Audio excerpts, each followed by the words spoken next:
한국이 20년 동안 우릴 속였습니다. 세계가 발칵 뒤집혔습니다. 주변국을 압박하던 중국과 러시아 함대가 갑자기 철수를 선택했기 때문입니다. 미국과 유럽의 대응에도 아랑곳하지 않았던 중국과 러시아의 긴급 후퇴. 처음에 미국은 그저 우연이라고 생각했습니다. 미국도 유럽도 그동안 해내지 못한 일이었기 때문이죠. 하지만 조사를 거듭할수록 모든 데이터들이 가리키는 방향은 딱 한 나라뿐이었습니다. 바로 대한민국이었죠. 도저히 납득할 수 없었던 미국은 곧장 합참 검증팀을 파견했습니다. 임무는 딱 하나. 그저 우연이었다는 것을 확인하는 것. 그러나 한국에 도착한 검증팀은 고작 6시간 뒤 임무를 포기할 수밖에 없었습니다. 한국이 초음속 미사일을 꺼냈습니다. 도대체 한국은 왜 20년을 숨겼고 이제서야 공개한 걸까요?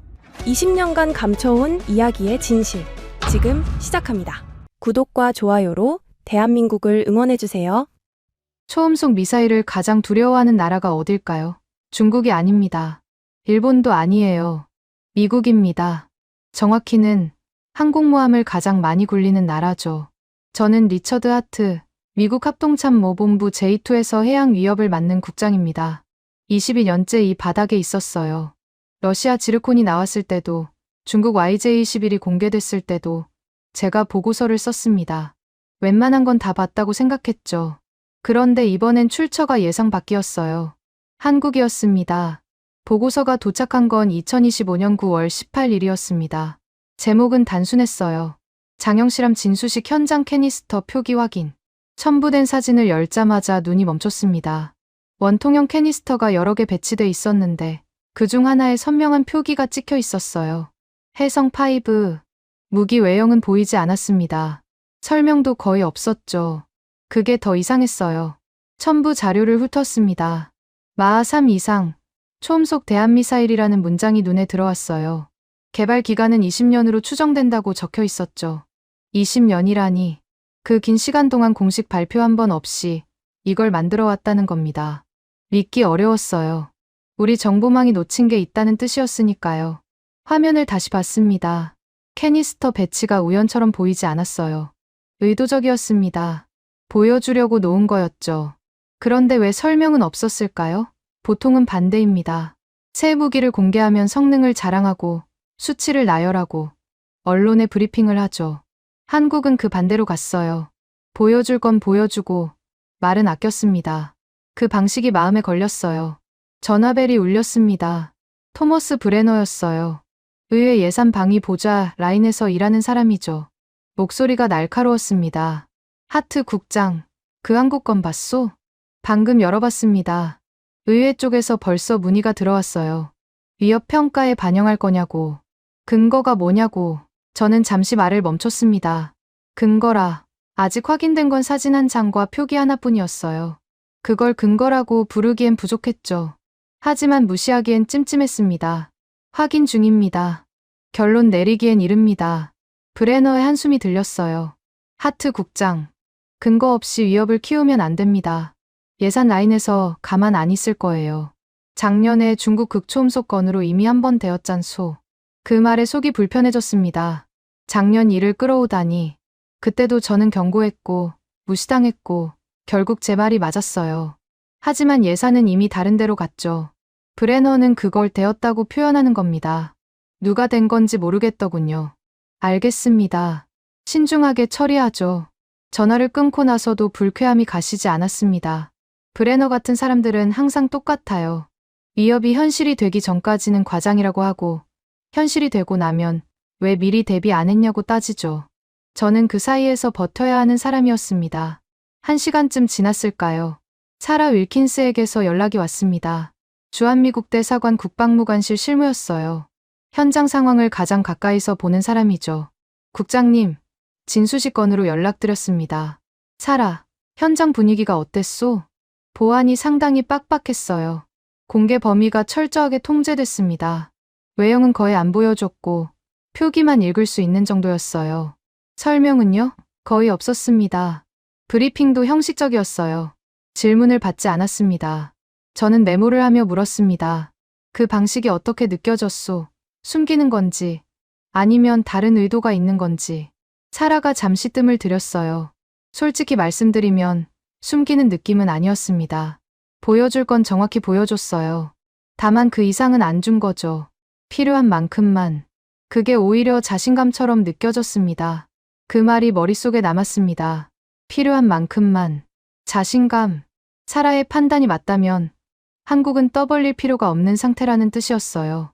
이미 준비가 끝났다는 신호일 수 있었죠. 전화를 끊고 나서 보고서를 다시 읽었습니다.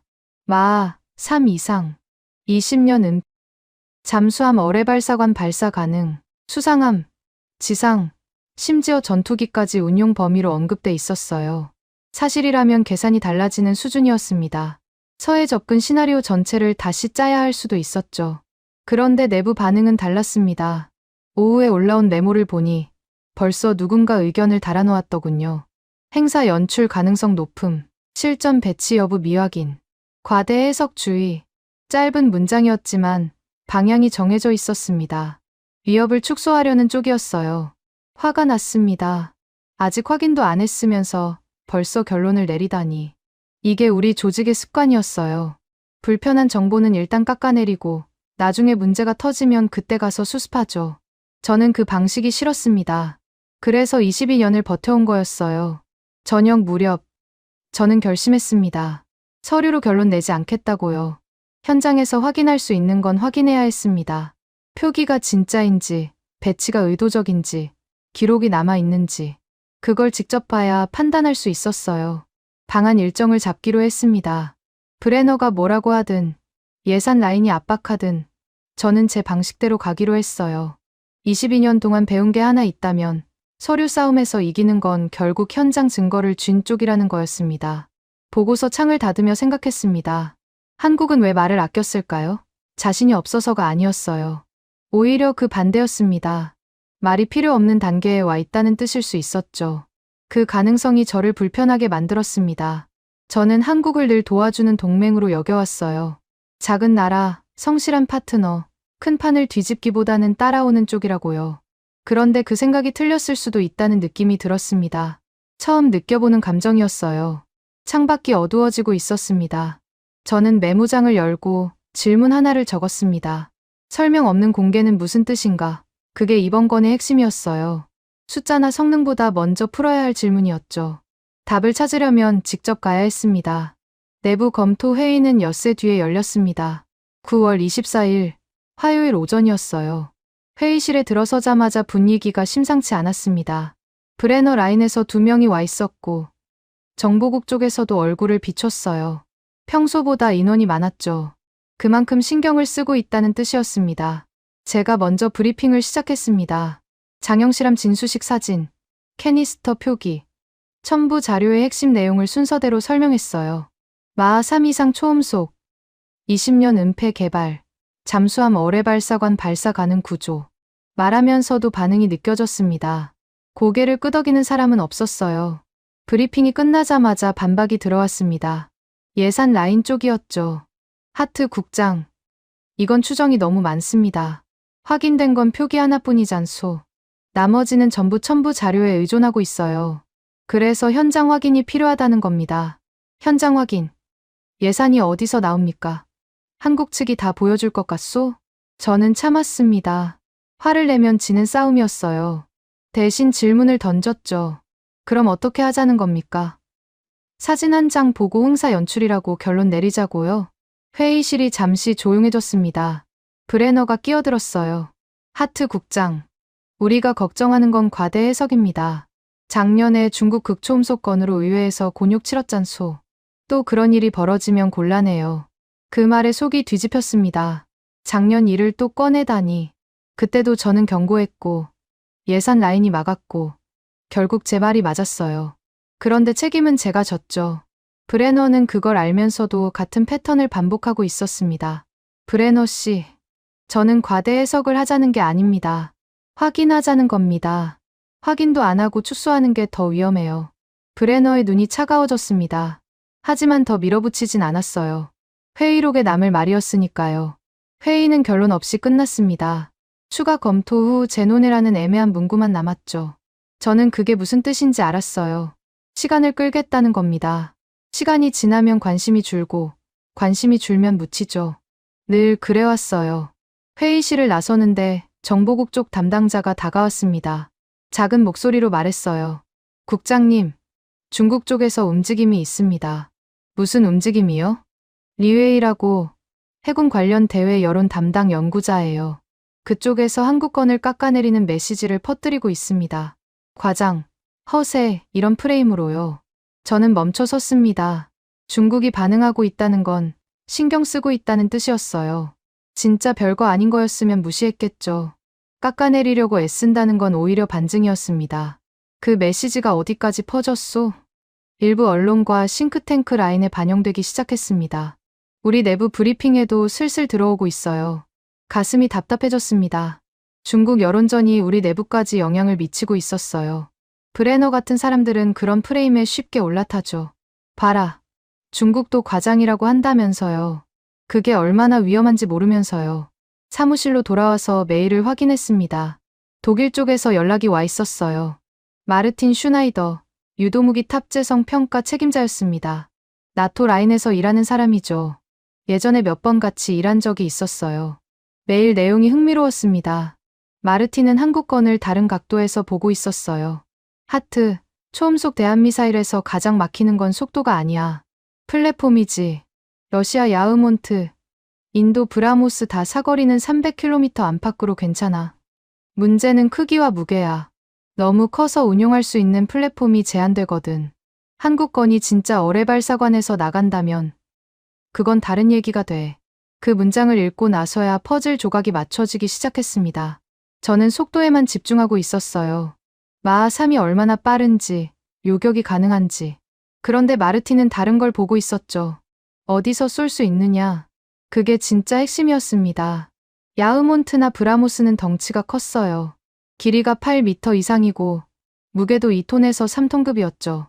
그래서 수상함이나 지상 발사대에서만 쏠 수 있었습니다. 잠수함에서 운용하려면 별도의 수직 발사관이 필요했고 그건 큰 잠수함에만 달 수 있었어요. 플랫폼 제약이 심했죠. 그런데 한국권은 어뢰발사관에서 발사 가능하다고 했습니다. 어뢰발사관은 직경이 530mm 안팎이에요. 거기서 나간다는 건 미사일 크기가 그 안에 들어간다는 뜻이었죠. 작다는 겁니다. 초음속을 유지하면서 작게 만들었다면 그건 기술적으로 대단한 거였어요. 마르틴에게 답장을 보냈습니다. 추가 자료가 있으면 공유해 달라고요. 그리고 회의록에 남길 문장 하나를 부탁했습니다. 초음속 성능보다 플랫폼 제약을 건드린 조합이 더 중요하다. 그 한 줄이 필요했어요. 독일 측 평가라는 권위가 붙으면 브레너 라인을 막는 데 도움이 될 테니까요. 저녁 무렵 사라에게서 다시 연락이 왔습니다. 국장님, 한국 측이랑 조율 중인데요. 모든 걸 보여주긴 어렵다고 합니다. 하지만 보일 수 있는 범위는 있다고 해요. 그게 어느 정도요? 진수식 현장 공개 범위, 표기 확인, 기록 형태 정도는 볼 수 있을 것 같습니다. 무기 외형이나 세부 재원은 안 된다고 하고요. 충분했습니다. 저는 외형을 보러 가는 게 아니었어요. 표기가 진짜인지, 배치가 의도적이었는지, 기록이 존재하는지, 그걸 확인하면 됐습니다. 나머지는 추론할 수 있었죠. 일정 잡아주시오. 다음 주 안으로 가고 싶소. 알겠습니다. 전화를 끊고 나서 보고서 초안을 열었습니다. 결론 문장을 수정했어요. 행사 연출 가능성을 삭제하고 현장 확인 필요를 최상단에 올렸습니다. 그리고 한 줄을 추가했죠. 설명 없는 공개는 이미 쓸 수 있는 단계 신호일 수 있음. 그 문장을 쓰는 순간 제 감정이 바뀌었다는 걸 느꼈습니다. 처음엔 우월감 비슷한 게 있었어요. 한국이 뭘 만들었든 우리가 분석하고 판단한다는 자세였죠. 그런데 지금은 달랐습니다. 조급했어요. 뭔가 놓치고 있다는 느낌, 늦으면 안 된다는 초조함이 올라왔습니다. 브레너가 뭐라고 하든 상관없었습니다. 예산 라인이 막으려 해도 갈 거였어요. 책임은 제가 지면 됐습니다. 22년 동안 이 자리를 지킨 건 이런 순간에 물러서지 않기 위해서였으니까요. 한국에 도착한 건 10월 6일이었습니다. 비행기에서 내리자마자 긴장이 올라왔어요. 22년 동안 수많은 현장을 다녔지만 이번은 느낌이 달랐습니다. 서류로 싸우던 게 현실이 되는 순간이었으니까요. 공항에서 사라 윌킨스가 기다리고 있었습니다.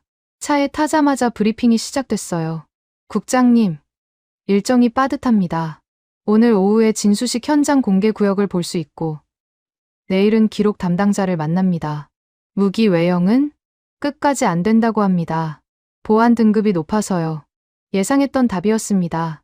저는 처음부터 외형을 보러 온 게 아니었어요. 표기가 진짜인지, 배치가 의도적이었는지, 기록이 존재하는지 그 세 가지만 확인하면 됐습니다. 안내는 누가 맞소? 최성우 대령입니다. 해군 잠수함 전력 운용 검증 실무 책임자예요. 현장 공개 범위를 직접 관리하는 분이죠. 최성우. 이름을 메모했습니다. 현장을 통제하는 사람이 어떤 태도를 보이느냐가 중요했어요. 숨기려고 애쓰는지 아니면 보여줄 건 보여주는지 그 차이가 판단의 기준이 될 테니까요. 오후에 현장에 도착했습니다. 장영실함 진수식이 열렸던 조선소였어요. 입구부터 보안선이 촘촘했습니다. 신원 확인을 3번이나 거쳤죠. 안내 없이는 한 발짝도 움직일 수 없는 구조였어요. 최성우 대령이 직접 나왔습니다. 50대 초반으로 보였어요. 말수가 적었습니다. 악수를 하고 나서 바로 이동을 시작했죠. 군더더기가 없었어요. 공개 구역에 들어서자 캐니스터가 보였습니다. 사진으로 봤던 것과 같았어요. 원통형, 회색 도장, 그리고 표기. 저는 걸음을 멈추고 천천히 다가갔습니다. 심장이 빨라지는 게 느껴졌어요. 해성5. 표기가 선명했습니다. 페인트가 아니라 각인이었어요. 지워지지 않게 새겨놓은 거였죠. 저는 메모장을 꺼내 그대로 옮겨 적었습니다. 손이 미세하게 떨렸어요. 최성우 대령이 옆에 섰습니다. 확인되셨습니까? 표기는 확인됐습니다. 그런데 외형이 전혀 안 보이는군요. 공개 범위가 그렇게 정해져 있습니다. 왜 그렇게 정했습니까? 최성우 대령이 잠시 저를 바라봤습니다. 표정이 읽히지 않았어요. 필요한 건 보여드렸습니다. 나머지는 저희가 판단할 영역이에요. 그 말투가 인상적이었습니다. 방어적이지 않았어요. 숨기려고 애쓰는 느낌도 없었죠. 그냥 선을 그은 거였습니다. 여기까지는 보여주고 여기부터는 안 보여준다. 명확했어요. 저는 주변을 둘러봤습니다. 캐니스터 배치가 우연처럼 보이지 않았어요. 각도와 간격이 계산돼 있었죠. 사진을 찍으면 표기가 정확히 잡히도록 놓여 있었습니다. 의도적이었어요. 보여주려고 배치한 거였죠. 그런데 왜 설명은 없었을까요? 이 정도 무기를 공개하면서 성능 브리핑 한 번 안 했다는 게 이상했어요. 보통은 반대잖아요. 새 무기가 나오면 자랑하고 싶어 하죠. 언론을 부르고 수치를 나열하고 억제력을 과시합니다. 한국은 그 반대로 갔어요. 조용했습니다. 최성우 대령에게 물었습니다. 진수식 때 브리핑이 거의 없었다고 들었습니다. 의도적이었습니까? 말씀드릴 수 있는 건 아닙니다. 그럼 뭘 말씀해 주실 수 있습니까? 보시는 게 전부입니다. 대화가 거기서 끊겼습니다. 저는 더 밀어붙이지 않았어요. 밀어봤자 나올 게 없다는 걸 알았으니까요. 대신 현장을 더 꼼꼼히 봤습니다. 보안선 위치, 동선 통제 방식, 출입 기록 절차. 모든 게 체계적이었어요. 즉흥적으로 꾸민 행사가 아니었습니다. 현장을 나서면서 생각했습니다. 최성우 대령의 태도가 계속 머릿속에 남았어요. 숨기는 게 아니었습니다. 선을 긋는 거였죠. 그 차이가 컸어요. 숨기는 사람은 불안해합니다. 질문을 피하고, 말을 돌리고, 눈을 피하죠. 최성우 대령은 달랐어요. 담담했습니다.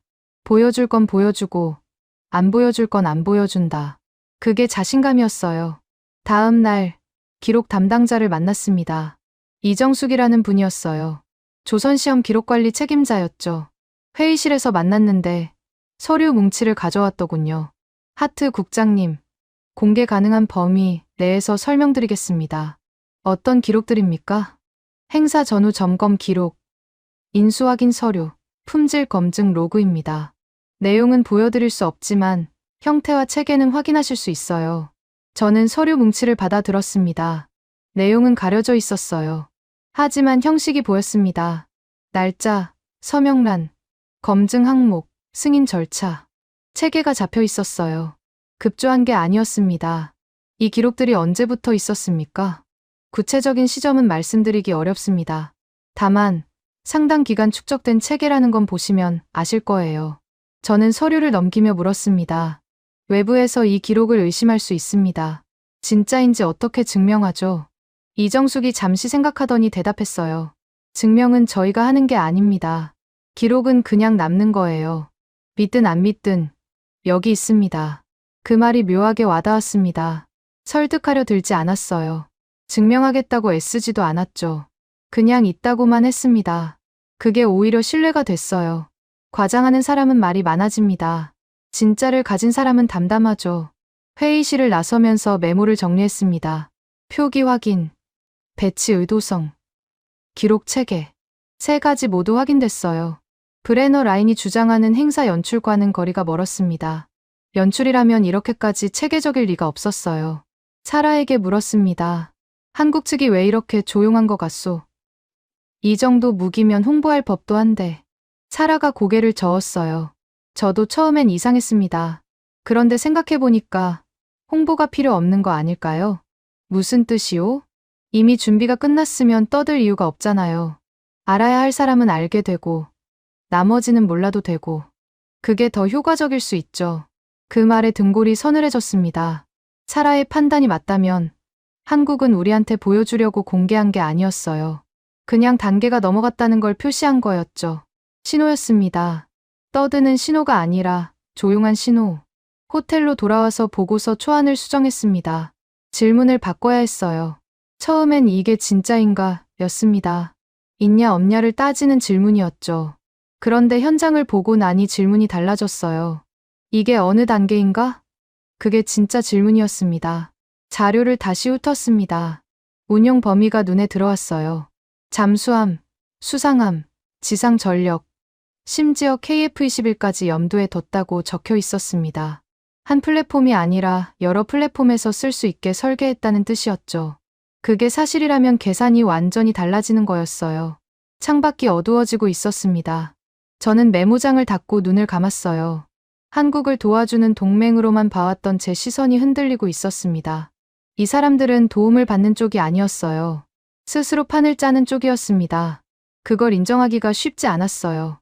하지만 현장은 거짓말을 하지 않았습니다. 한국에서 돌아오는 비행기 안에서 생각을 정리했습니다. 현장에서 본 건 무기가 아니었어요. 태도였습니다. 한국은 설득하려 들지 않았어요. 증명하겠다고 애쓰지도 않았죠. 보여줄 건 보여주고 말은 아꼈습니다. 그 방식이 계속 머릿속에 남았어요. 처음엔 그게 숨기는 거라고 생각했습니다. 보안 때문에 못 보여주는 거라고요. 그런데 현장을 직접 보고 나니 판단이 달라졌어요. 숨기는 게 아니었습니다. 말할 필요가 없는 거였죠.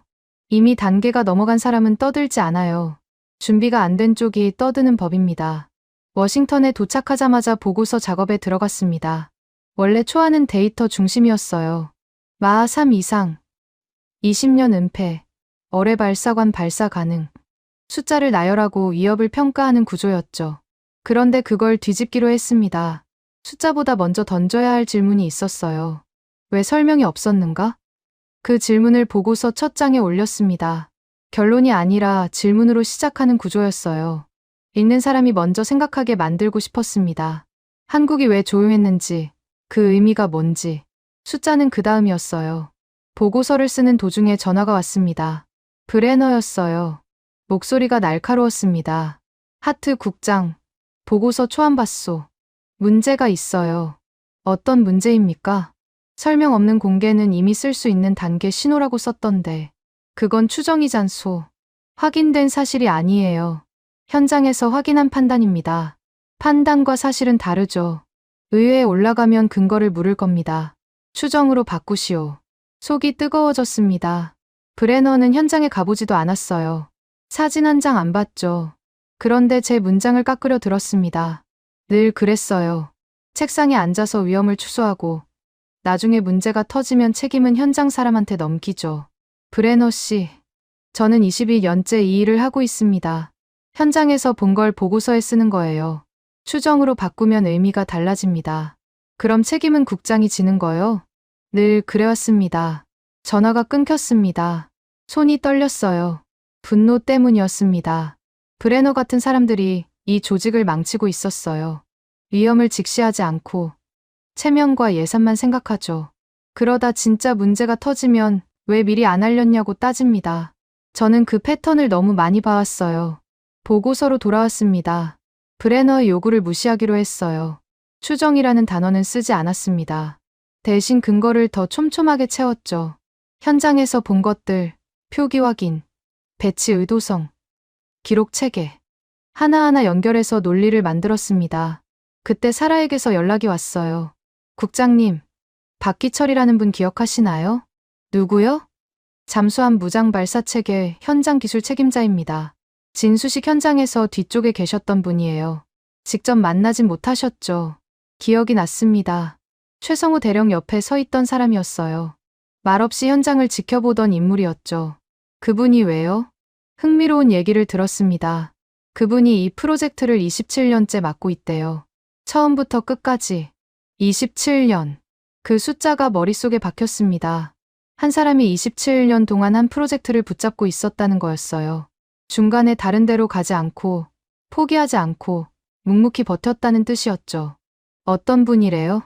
말이 거의 없대요. 회의에서도 필요한 것만 말하고, 나머지는 기록으로 남긴다고 합니다. 외부 압박이 들어와도 절차로 막는다고 하더군요. 절차로 막는다. 그 표현이 와닿았습니다. 과장하지 않고, 싸우지 않고, 그냥 절차를 지킨다. 그게 27년 동안 버틴 방식이었던 거죠. 저는 그런 사람을 존경합니다. 떠드는 사람보다 버티는 사람이 결국 이기거든요. 그분이 공개 범위도 정했대요. 외부에서 더 보여달라고 압박이 들어왔는데 절차상 안 된다고 막았다고 합니다. 그제야 퍼즐이 맞춰졌습니다. 진수식 현장의 그 절제된 공개 방식, 표기만 보여주고 외형은 숨긴 선택. 그게 박기철이라는 사람의 판단이었던 거예요. 필요한 만큼만 보여주고 나머지는 기록으로 남긴다. 그 원칙을 27년 동안 지켜온 거였죠. 저는 보고서 구조를 다시 손봤습니다. 논리 순서를 바꿨어요. 원래는 속도 크기 운용 범위 순서였습니다. 그걸 방식 임의 조건으로 재정렬했죠. 왜 말이 없었는가가 먼저고, 그게 무슨 뜻인가가 다음이고, 구체적인 숫자는 마지막이었습니다. 속도보다 방식이 먼저였어요. 마하 3이 중요한 게 아니었습니다. 마하 3을 만들어 놓고도 떠들지 않는 태도가 더 중요했죠. 그게 진짜 신호였어요. 저녁에 사라가 다시 연락을 줬습니다. 국장님, 내부 조정 라인의 현장 확인 완료 사실을 전달했습니다. 공식 채널로요. 반응이 어땠소? 일단 받아들였어요. 브레너 쪽에서 뭐라고 해도 현장 확인은 사실이니까요. 부정할 수가 없죠. 조금 안심이 됐습니다. 현장을 다녀왔다는 사실 자체가 무기였어요. 서류로만 싸우면 브레너 같은 사람들한테 밀립니다. 하지만 현장 증거가 있으면 달라지죠. 직접 봤다는 말은 추정한다보다 훨씬 무겁거든요. 그런데 문제가 또 생겼습니다. 중국 쪽 프레임이 다시 퍼지고 있었어요. 리웨이라는 연구자가 뿌린 메시지가 싱크탱크 보고서에까지 인용되기 시작했죠. 한국의 과장, 검증되지 않은 주장, 정치적 연출, 그런 표현들이 돌아다녔습니다. 화가 났습니다. 현장도 안 가본 사람들이 과장이라고 단정 짓고 있었어요. 중국 여론전에 놀아나는 거였죠. 그런데 우리 내부에서도 그 프레임을 받아들이는 사람들이 있었습니다. 브레너 라인이 대표적이었어요. 저는 보고서를 다시 열었습니다. 현장 확인 항목을 더 굵게 표시했어요. 볼드체로 바꾸고 위치도 올렸죠. 읽는 사람이 제일 먼저 보게 만들었습니다. 이건 추정이 아니라 확인이라고, 직접 가서 봤다고. 그걸 명확히 해야 했어요. 밤늦게까지 보고서를 다듬었습니다. 쓰면서 제 시선이 바뀌고 있다는 걸 느꼈어요. 처음엔 한국을 관리 가능한 변수로 봤습니다. 미국이 판을 짜고 한국은 그 안에서 움직이는 존재라고요. 그게 22년 동안의 습관이었죠. 그런데 현장을 보고 나니 그 생각이 흔들렸습니다. 한국은 관리당하는 쪽이 아니었어요. 스스로 판을 짜는 쪽이었습니다. 27년 동안 말없이 무기를 만들고 필요한 순간에 표기 하나만 보여주고 나머지는 기록으로 남기는, 그게 약한 나라의 방식이 아니었어요. 보고서 마지막 문단을 썼습니다. 다음 단계를 정리하는 부분이었죠. 저는 5장에서 보이는 장면 중심으로 논점을 묻기로 했습니다. 진수식 현장의 캐니스터 배치, 표기, 공개 범위, 그 이미지들이 숫자보다 강한 증거가 될 거라고 판단했어요. 컴퓨터를 끄기 전에 창밖을 봤습니다. 워싱턴의 밤이 깊어가고 있었어요. 저는 22년 동안 수많은 보고서를 썼습니다. 러시아, 중국, 북한, 이란, 위협을 분석하고 경고하는 게 제 일이었죠. 그런데 이번엔 느낌이 달랐어요. 한국이 위협이라서가 아니었습니다. 한국을 제대로 보지 못했다는 자각 때문이었어요. 22년 동안 동맹이라는 프레임 안에 가둬놓고 실제로 뭘 만들고 있는지는 관심을 두지 않았죠. 그게 오만이었다는 걸 이제야 깨달았습니다. 눈을 감았습니다. 내일은 브레너 라인과 또 싸워야 할 거였어요.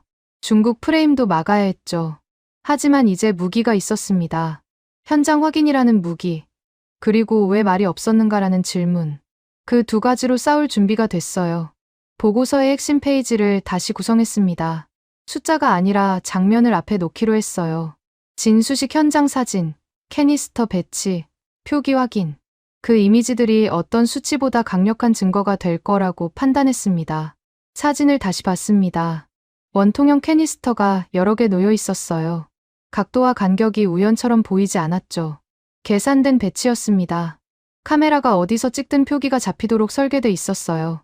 해성5라는 글자가 선명하게 읽혔습니다. 외형은 숨겼지만 표기는 숨기지 않았어요. 그게 의도였죠. 처음엔 그 방식이 이상하게 느껴졌습니다. 왜 외형은 숨기면서 표기는 보여줬을까요? 홍보하려면 둘 다 보여주는 게 효과적이잖아요. 그런데 한국은 반대로 갔습니다. 보여줄 건 딱 하나, 표기뿐이었어요. 생각할수록 그게 더 영리한 방식이었습니다. 외형을 공개하면 분석당하죠. 크기를 재고, 구조를 추정하고, 약점을 찾으려 들어요. 그런데 표기만 보여주면 추측만 가능합니다. 있다는 건 알지만 어떻게 생겼는지는 모르죠. 그 불확실성이 오히려 억제력이 됐어요. 사라에게서 추가 정보가 왔습니다. 박기철에 관한 내용이었어요. 국장님, 박기철 책임자 건으로 더 알아봤습니다. 진수식 공개 범위를 정한 게 그분이래요. 어떤 기준으로 정했대요? 외부에서 더 보여달라고 압박이 들어왔는데 절차상 안 된다고 막았답니다. 보안 규정을 근거로 선을 그었대요. 저는 메모를 하며 물었습니다. 반발은 없었소? 있었죠. 위에서도 압박이 들어왔대요. 국제행사인데 너무 폐쇄적이라고. 그런데 박기철 책임자가 안 움직였답니다. 기록으로 남을 일이니 절차대로 가겠다고 했대요. 그 말이 깊이 와닿았습니다. 기록으로 남을 일이니 절차대로 가겠다. 27년을 버틴 사람의 원칙이었어요. 압박이 들어와도 흔들리지 않고 자기 기준을 지키는 방식. 그게 결국 신뢰가 되는 거였죠. 최성우 대령의 태도도 다시 떠올랐습니다. 현장에서 만났을 때 그분도 비슷했어요. 말이 적었고 선이 명확했죠. 보여줄 건 보여주고 안 보여줄 건 안 보여준다. 담담하게 그 원칙을 지켰습니다. 박기철과 최성우 두 사람이 같은 방식으로 움직이고 있었어요. 그게 우연이 아니었죠. 조직 전체가 그렇게 훈련돼 있었던 겁니다. 저는 보고서에 그 장면을 넣기로 했습니다. 숫자 대신 태도를 쓰기로 한 거예요. 한국은 홍보하지 않았다. 필요한 만큼만 보여주고 나머지는 기록으로 남겼다. 그 문장이 마3이라는 숫자보다 더 강력한 메시지가 될 거라고 판단했습니다. 그때 마르틴에게서 메일이 왔습니다. 기다리던 문서 초안이었어요. 독일 측 유도무기 탑재성 평가 보고서의 일부였죠. 첨부 파일을 열자마자 눈이 멈췄습니다. 초음속 대한미사일에서 성능보다 중요한 건 플랫폼 제약이다. 러시아 야흐몬트와 인도 브라모스는 길이 8m 이상, 중량 2톤에서 3톤급으로 운용 가능한 플랫폼이 제한된다. 한국의 해성5가 어뢰발사관 발사 가능 구조라면 이는 플랫폼 제약을 근본적으로 건드린 조합이다. 그 문장을 읽고 나서 안도감이 밀려왔습니다. 제가 필요했던 게 바로 이거였어요. 독일 측 평가라는 권위가 붙은 문장.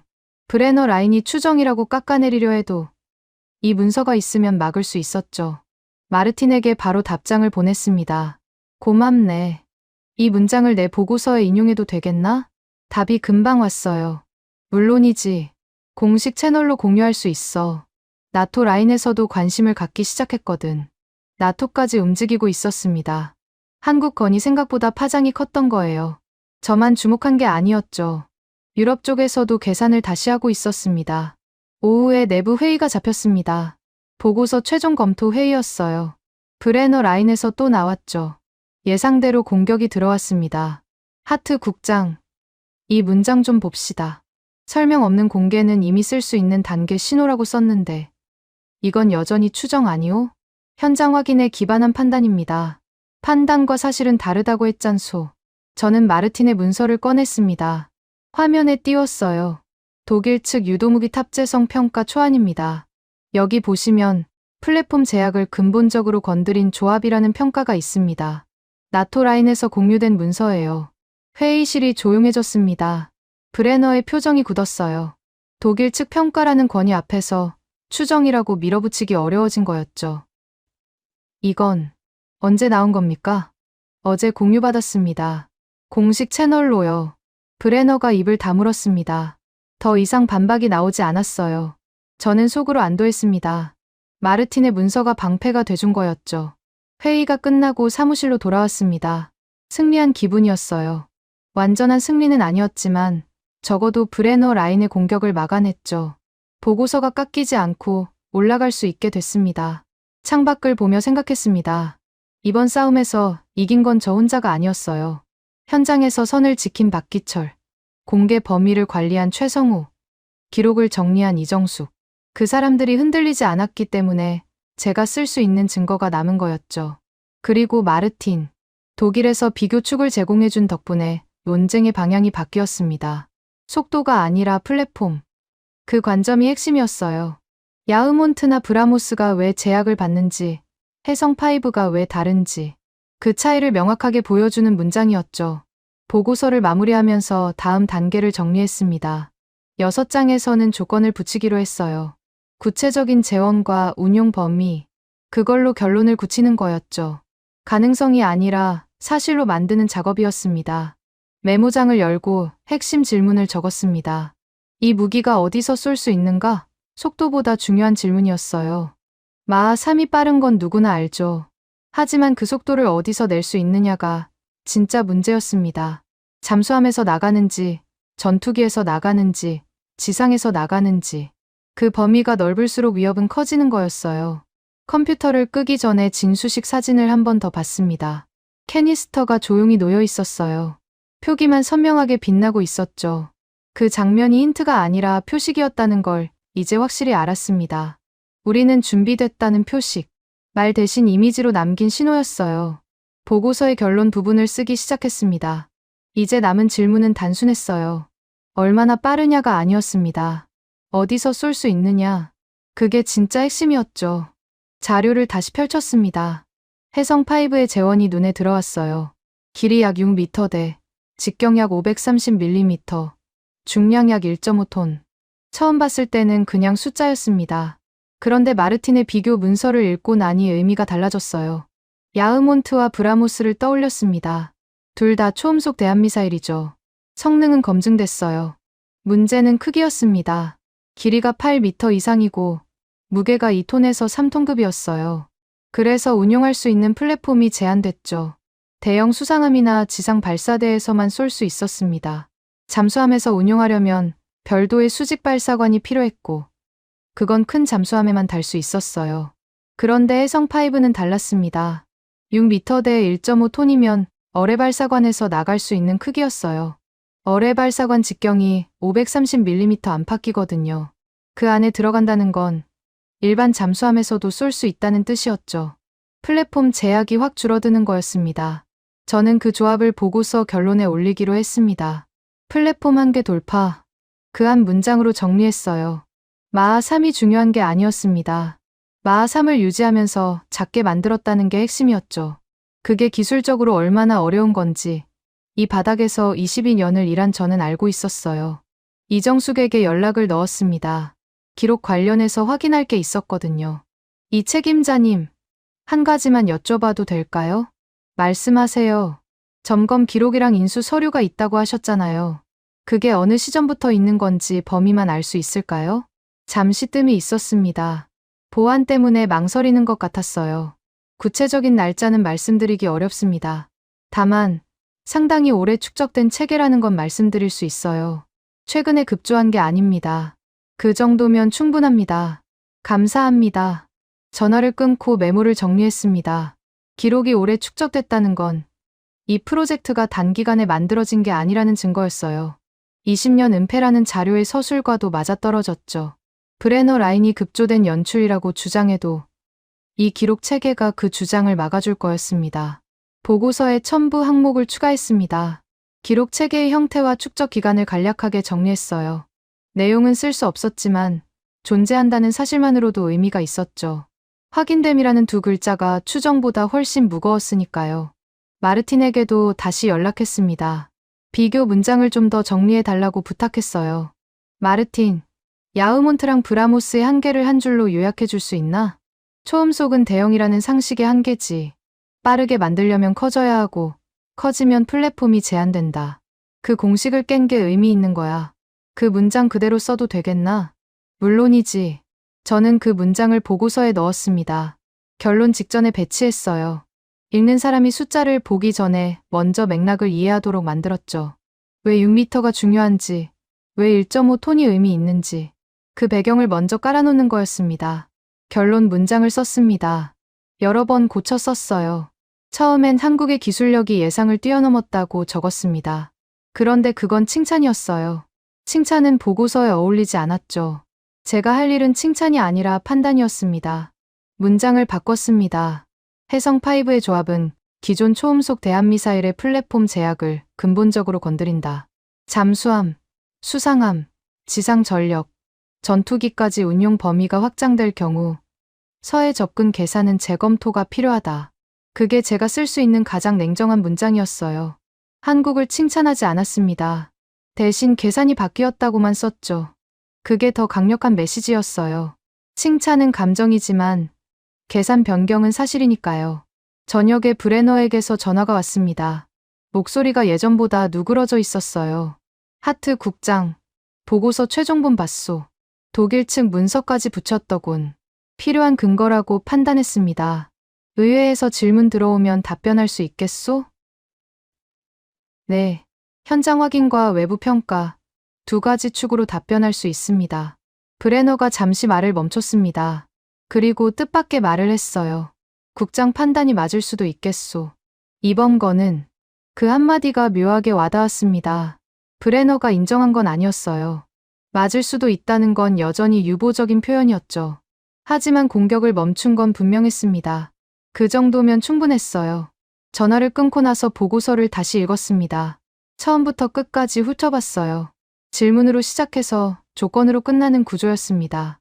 왜 설명이 없었는가로 시작하고 플랫폼 한계 돌파로 끝나는 흐름이었죠. 숫자는 3개만 남겼습니다.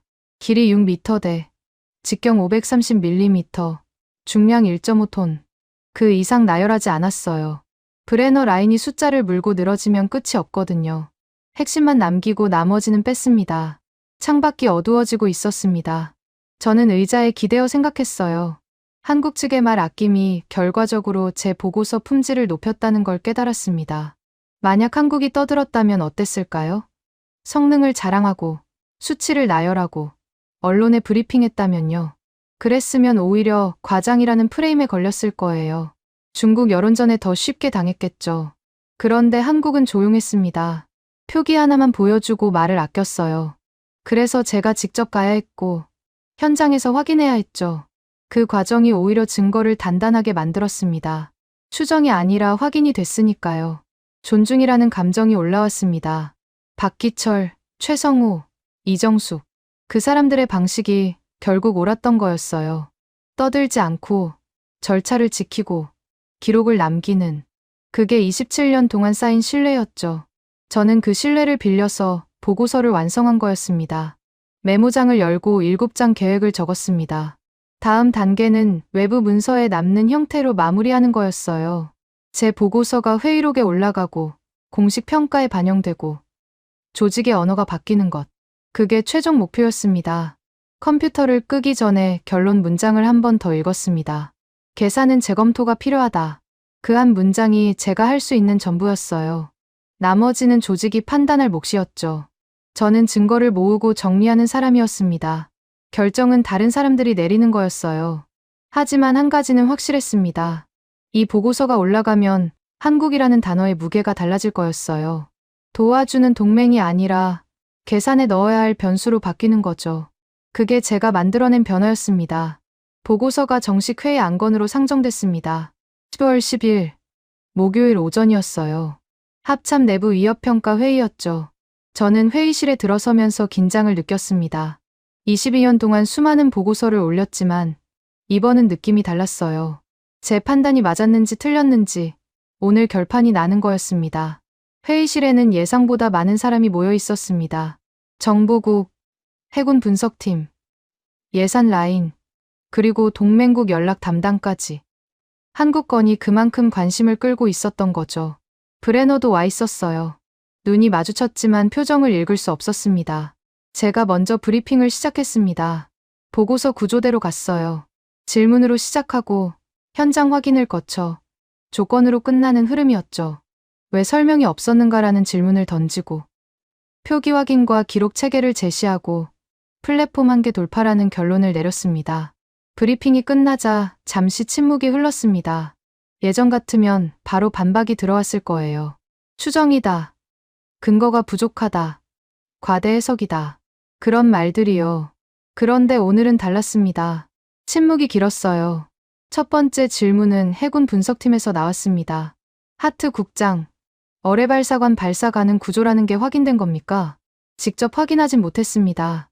하지만 재원상 가능한 조합입니다.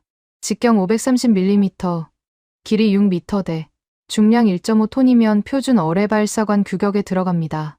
독일 측 평가도 같은 판단입니까? 네. 첨부된 문서에 플랫폼 제약을 근본적으로 건드린 조합이라는 평가가 있습니다. 고개를 끄덕이는 사람이 몇 명 보였습니다. 분위기가 달라지고 있었어요. 과장이라는 단어가 나오지 않았습니다. 대신 계산, 변수, 재검토라는 표현이 오갔죠. 조직의 언어가 바뀌고 있었습니다.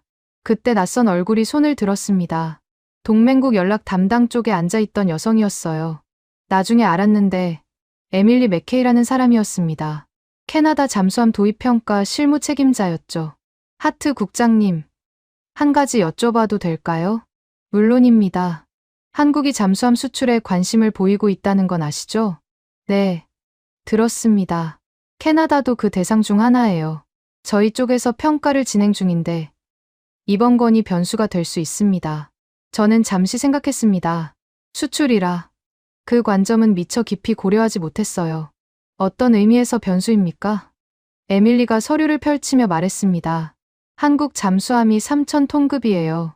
그 체급에서 초음속 대한미사일을 운용할 수 있다는 전제가 붙으면 평가가 완전히 달라집니다.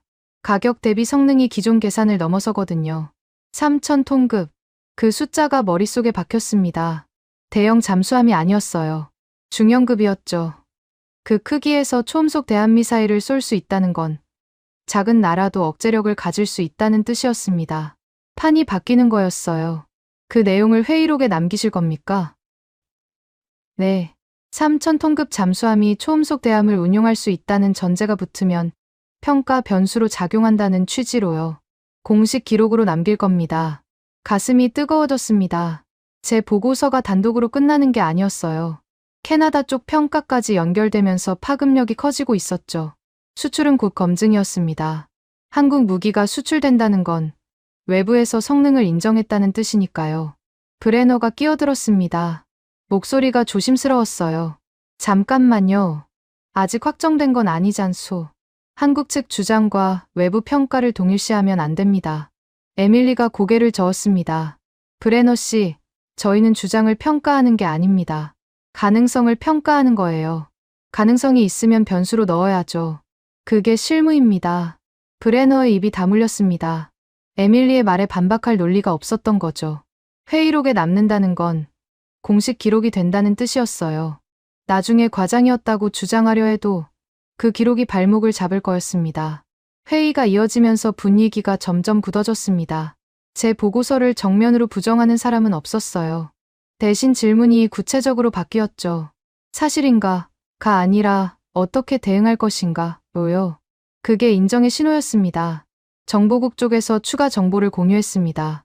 중국 반응에 관한 거였어요. 리웨이라는 연구자가 있습니다. 해군 관련 대외 여론을 담당하는 사람이에요. 이 사람이 한국 건을 계속 깎아내리고 있습니다. 과장, 허세, 검증 안 됨, 이런 프레임으로요. 효과가 있습니까? 일부 싱크탱크에서 인용하고 있긴 합니다. 하지만 역효과도 있어요. 역효과요? 깎아내리려고 애쓴다는 건 신경 쓰고 있다는 뜻이거든요. 진짜 별거 아니면 무시하죠. 반응 자체가 경계 신호로 읽힙니다. 그 분석이 와닿았습니다. 중국이 조용했으면 오히려 의심했을 거예요. 그런데 적극적으로 깎아내리고 있다는 건 위협으로 인식하고 있다는 증거였죠. 리웨이의 여론전이 역설적으로 제 보고서를 뒷받침해주고 있었습니다. 회의가 끝날 무렵 의장이 정리 발언을 했습니다. 하트 국장 보고서는 정식 평가 자료로 채택합니다. 캐나다 측 의견도 회의록에 반영하고요. 추가 확인이 필요한 부분은 후속 조치로 넘기겠습니다. 그 한마디가 전부였어요. 박수도 없고 칭찬도 없었습니다. 하지만 그게 승리였어요. 제 보고서가 추정이 아니라 평가 자료로 인정받은 거였죠. 조직의 공식 언어에 편입된 거였습니다. 회의실을 나서면서 복잡한 감정이 밀려왔습니다. 이겼다는 생각은 들지 않았어요. 대신 무거웠습니다. 제가 옳았다는 건 22년 동안 한국을 제대로 보지 못했다는 뜻이기도 했으니까요. 사무실로 돌아와서 내부 문서를 열었습니다. 예전에 작성한 동맹국 평가 파일이 있었어요. 한국 항목을 찾았습니다. 거기에 도와주는 동맹이라는 표현이 있었어요. 제가 몇 년 전에 쓴 문장이었죠. 그 표현을 지웠습니다. 도와주는 동맹이 아니었어요. 한국은 스스로 판을 짜는 나라였습니다. 27년 동안 말없이 무기를 만들고 필요한 순간에 표기 하나만 보여주고 나머지는 기록으로 남기는 그게 약한 나라의 방식이 아니었어요. 창밖을 보며 생각했습니다. 최성호 대령의 담담한 태도, 이정숙 책임자의 기록은 그냥 남는다는 말, 박기철 책임자의 27년. 그 사람들의 방식이 결국 남는 것이었습니다. 떠들지 않고 절차를 지키고 기록을 남기는 그게 체면 싸움을 끝내는 방법이었어요. 브레너는 끝까지 인정하지 않았습니다. 회의가 끝나고 복도에서 마주쳤는데 눈을 피하더군요. 그래도 상관없었어요. 회의록에 남았으니까요. 브레너의 생각이 어떻든 공식 기록은 바뀌지 않습니다. 그게 절차의 힘이었죠. 저녁에 마르틴에게 메일을 보냈습니다. 결과를 알려주고 싶었거든요. 회의에서 채택됐네. 자네 문서가 큰 도움이 됐어. 고맙네. 답이 금방 왔어요. 당연한 거지. 사실은 사실이니까. 다음에 맥주 한잔 하세. 짧은 답이었지만 웃음이 났습니다. 마르틴다운 반응이었어요. 필요한 말만 하고 나머지는 아끼는. 그것도 한국 현장 사람들과 비슷한 방식이었죠. 컴퓨터를 끄기 전에 보고서 파일을 한 번 더 열어봤습니다. 제가 쓴 문장들이 화면에 떠 있었어요. 이 문장들이 이제 공식 기록의 일부가 됐습니다. 누군가 나중에 이 시점을 돌아볼 때 제 보고서를 읽게 될 거예요. 그때 과장이었다고 할지 정확했다고 할지는 모르겠습니다. 하지만 적어도 저는 현장에서 본 걸 썼어요. 그게 제가 할 수 있는 전부였습니다. 시간이 흘렀습니다. 몇 달이 지나고 나서야 그날을 다시 돌아볼 여유가 생겼어요. 사무실 창가에 서서 워싱턴의 겨울하늘을 바라봤습니다. 해성5라는 이름이 머릿속에 떠올랐어요. 그 무기가 제 22년 경력에서 가장 특별한 케이스가 될 줄은 몰랐습니다. 컴퓨터를 켜고 예전 보고서들을 열어봤습니다. 한국 관련 파일이 여러 개 있었어요. 제가 쓴 문장들을 훑어봤습니다. 예전 표현과 지금 표현이 확연히 달랐어요. 도와주는 동맹, 협력 대상, 지원이 필요한 파트너. 그런 단어들이 눈에 들어왔습니다. 전부 제가 썼던 거였죠. 지금 보니 부끄러웠습니다. 한국을 늘 아래에 놓고 봤던 거였어요. 미국이 주고 한국이 받는 관계, 우리가 이끌고 한국이 따라오는 구도. 그게 22년 동안의 무의식적인 전제였죠. 해성5가 그 전제를 깨뜨렸습니다. 처음에 저는 속도에만 집중했어요. 마하 3이 얼마나 빠른지, 요격이 가능한지. 그런 질문을 던졌죠. 그런데 현장을 다녀오고 나서 깨달았습니다. 속도가 핵심이 아니었어요. 말이 없었다는 게 핵심이었죠. 한국은 떠들지 않았습니다. 20년 동안 이 무기를 만들면서 공식 발표 한 번 하지 않았어요. 진수식에서도 성능을 자랑하지 않았죠. 표기 하나만 보여주고 외형은 숨기고 설명은 아꼈습니다. 그 방식이 처음엔 이상하게 느껴졌어요. 왜 홍보를 안 하지? 이렇게 대단한 걸 만들어 놓고? 지금은 압니다. 홍보가 필요 없었던 거였어요. 준비가 끝난 사람은 떠들지 않습니다. 준비가 안 된 쪽이 떠드는 법이죠. 한국은 그걸 알고 있었던 겁니다. 설명 없는 공개가 오히려 강한 신호라는 거요. 박기철이라는 이름이 떠올랐습니다. 27년 동안 한 프로젝트를 붙잡고 있던 사람이었죠. 직접 만나지는 못했지만 사라에게 들은 이야기만으로도 충분히 알 수 있었어요. 말이 적고 절차를 지키고 기록으로 남기는 사람. 외부 압박이 들어와도 흔들리지 않는 사람. 그 사람의 선택들이 결국 신뢰가 됐습니다. 진수식에서 공개 범위를 정한 것도 박기철이었어요. 더 보여달라는 압박을 절차로 막았죠. 기록으로 남을 일이니 절차대로 가겠다. 그 한마디가 27년의 무게를 담고 있었습니다. 저는 그런 사람을 존경합니다. 떠드는 사람보다 버티는 사람이 결국 이기거든요. 박기철은 과장 대신 작동을 택했어요. 홍보 대신 기록을 택했죠.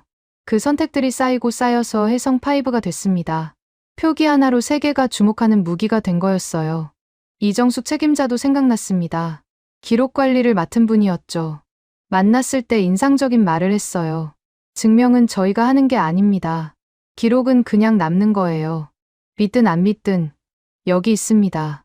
그 담담함이 아직도 기억에 남아요. 이정숙의 기록 체계가 결국 논쟁을 끝냈습니다. 브레너 라인이 급조된 연출이라고 주장하려 했을 때 기록이 막아줬어요. 상당 기간 축적된 체계라는 사실이 추정을 확인으로 바꿔줬죠.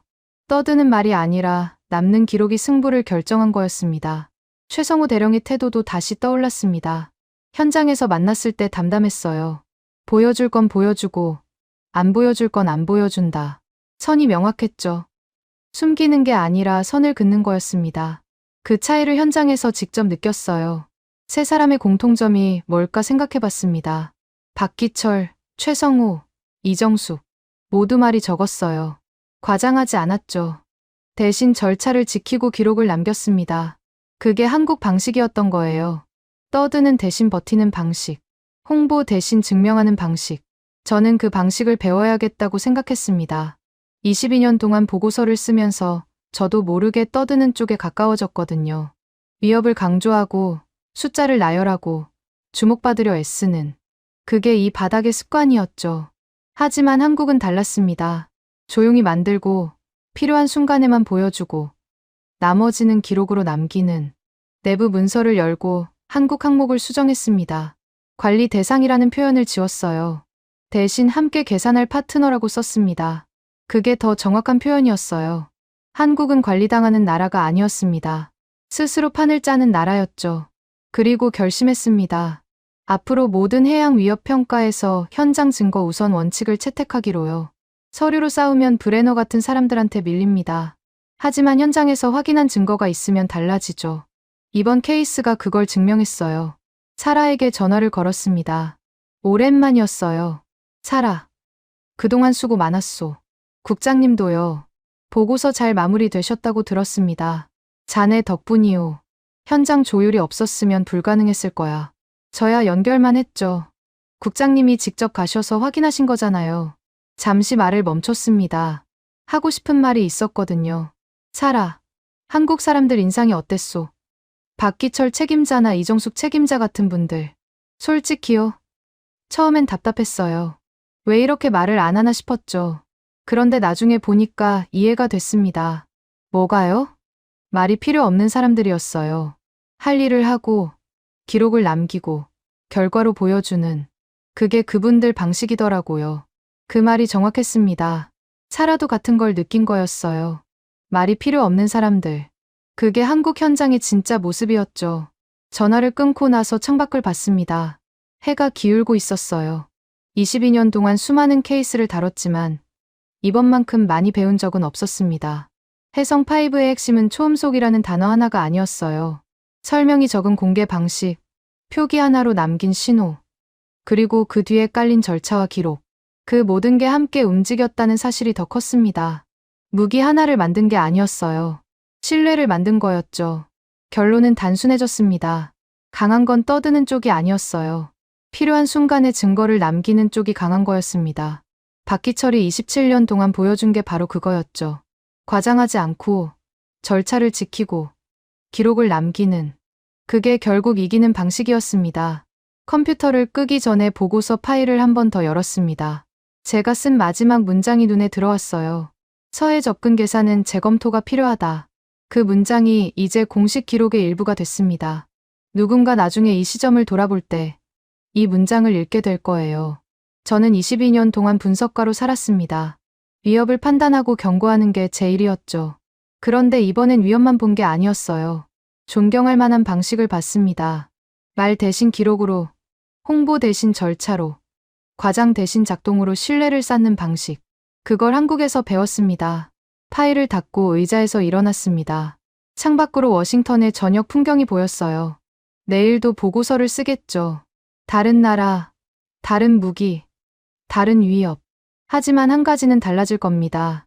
저는 이제 떠드는 쪽을 의심하고 조용한 쪽을 주목할 거예요. 그게 혜성5가 제게 남긴 교훈이었습니다. 여러분, 오늘 이야기 어떠셨어요? 저는 이 이야기를 정리하면서 자꾸 한 장면에서 멈추게 되더라고요.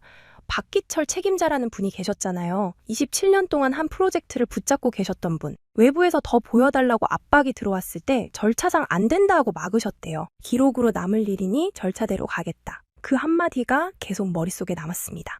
떠들지 않고 과장하지 않고 그냥 자기 할 일을 하신 거예요. 27년 동안. 그게 얼마나 긴 시간인지 아시잖아요. 중간에 포기할 수도 있었고 다른 데로 갈 수도 있었어요. 그런데 안 그러셨어요. 묵묵히 버티셨죠. 그래서 미국 분석관이 직접 날아와서 확인해야 했고 독일에서 평가 문서가 나왔고 캐나다까지 계산을 다시 하게 된 거예요. 목이 메었습니다. 솔직히요. 저는 젊은 사람이에요. 아직 27년을 한 가지에 쏟아본 적이 없어요. 그래서 감히 다 이해한다고 말씀드리기가 어렵습니다. 하지만 한 가지는 알 것 같아요. 그 시간이 얼마나 무거운지, 포기하고 싶은 날이 얼마나 많았을지. 그런데도 안 떠드시고 안 자랑하시고 그냥 기록을 남기신 거잖아요. 선생님들도 그러셨잖아요. 60년대, 70년대 서독 탄광으로 가셨던 분들 계시죠? 1000m 지하에서 석탄 캐셨어요. 햇빛 한번 못 보고 일하시다가 샤워실에서 시커먼 물이 콸콸 쏟아지는 거 보면서 울컥하셨다면서요. 그런데 그 돈 고스란히 고국으로 붙이셨잖아요. 가족한테, 나라한테. 중동 사막에서 일하셨던 분들도 계시고요. 50도 넘는 열기 속에서 건설 현장 뛰셨잖아요. 물 한 모금이 그렇게 귀했대요. 근데 거기서 번 외화가 고속도로 되고 다리 되고 공장 됐어요. 구로공단에서 재봉틀 밟으셨던 분들, 밤새 형광등 아래서 눈 충혈되도록 일하셨던 분들 다 기억합니다. 포항 용광로 앞에서 샘물 만지시다 화상 입으신 분들, 마산 수출 자유지역에서 손가락 마디 닳도록 조립하신 분들, 그분들이 지금 대한민국을 만드신 거예요. 그런데 말이에요, 선생님들. 혹시 나는 이제 늙었다, 젊은 것들한테 밀려났다, 내가 뭘 했나 이런 생각하고 계신 분이 있으시면요. 제가 감히 말씀드릴게요. 아닙니다. 선생님들 얼굴에 새겨진 주르륵 있잖아요. 그거 세월이 새긴 훈장이에요. 거친 손, 굳은 살 박힌 손바닥. 그게 대한민국이 받은 훈장이에요. 허리 굽으신 거, 무릎 아프신 거. 다 이 나라가 선생님들한테 진 빚이에요. 영웅이라고요, 여러분. 텔레비전에 나오는 사람만 영웅이 아니에요. 27년 동안 묵묵히 한 자리 지킨 박기철 책임자도 영웅이고, 탄광에서 석탄 캐신 선생님도 영웅이고, 새벽 버스 타고 공장 출근하셨던 선생님도 영웅이에요. 떠들지 않고 과장하지 않고 자기 할 일 하신 분들, 그게 진짜 영웅이에요. 오늘 이야기에서 미국 분석관이 뭐라고 했는지 기억나시죠? 강한 건 떠드는 쪽이 아니다. 필요한 순간에 증거를 남기는 쪽이 강하다. 선생님들이 바로 그런 분들이에요. 평생 떠들지 않으셨잖아요. 자랑하지 않으셨잖아요. 그냥 일하시고 가족 먹여 살리시고 나라 세우신 거잖아요. 그게 증거예요. 선생님들이 남기신 증거. 저는요, 앞으로도 이런 이야기 계속 들려드리고 싶어요. 대한민국이 세계를 놀라게 한 이야기들. 선생님들 세대가 닦아놓으신 길 위에서 후배들이 어떻게 달리고 있는지.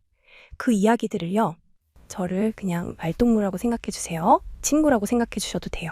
심심하실 때, 외로우실 때, 잠이 안 오실 때 저 찾아주시면 제가 이야기 들려드릴게요. 약속합니다.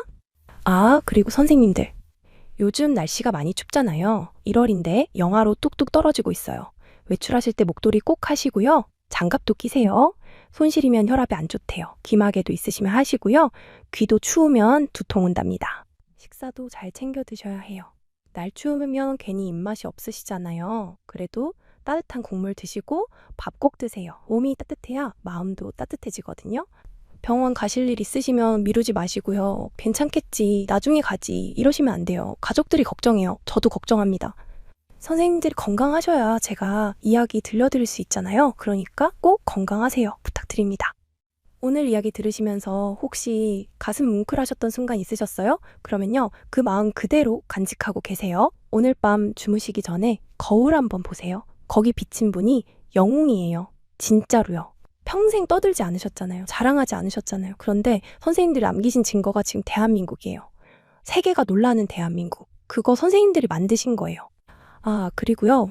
혹시 이야기가 괜찮으셨으면요, 좋아요 한번 눌러주시겠어요? 돈 드는 거 아니에요. 그냥 빨간 하트 한번 누르시면 돼요. 구독도 해주시면 좋고요. 로그인이 복잡하시면 안 하셔도 돼요. 부담 갖지 마세요. 댓글도 남겨주시면 제가 다 읽어요. 진짜로요. 독수리 타법이어도 괜찮아요. 오타 나도 괜찮아요. 선생님들 이야기가 궁금해요. 어떤 장면에서 마음이 뭉클하셨는지, 어떤 생각 드셨는지 편하게 남겨주세요. 자, 선생님들, 오늘 밤은 따뜻하게 주무세요. 이불 푹 덮으시고 창문 잘 닫으시고요. 내일 아침에 눈 뜨시면 기지개 한번 펴시고 따뜻한 물 한 잔 드세요. 선생님들은 영웅이에요. 이기지 마세요. 존경하고 감사하고 사랑합니다. 지금까지 여러분의 영원한 말동무, 감동을 더하다였습니다. 세계를 놀라게 한 대한민국, 다음 영상에서도 계속됩니다.